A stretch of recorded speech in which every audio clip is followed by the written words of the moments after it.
नांदेड़ शहर में इन दिनों सड़कों की हालत निहायत खस्ता हो चुकी है और जगह जगह गड्ढे बन गए हैं।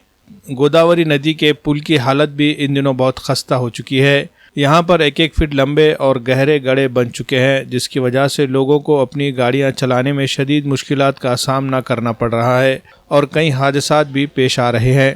इस सिलसिले में मिलने वाली तफसीलात के मुताबिक नांदेड़ शहर में असरजन से हस्सापुर की तरफ जाने वाली सड़क पर बने पुल पर जगह जगह बड़े बड़े गड्ढे हो चुके हैं। बारिश की वजह से यहाँ के हालात मज़ीद संगीन हो गए हैं। बारिश का सारा पानी इन गड्ढों में जमा हो रहा है और ये सड़क तालाब की शक्ल इख्तियार कर रही है। पुल की तामीर के दौरान हुकूमत ने इस बात को यकीनी बनाने की हिदायत जारी की थी कि पुल पर पानी जमा न हो, लेकिन नांदेड़ में इन हिदायत पर कोई अमल नहीं किया जा रहा है।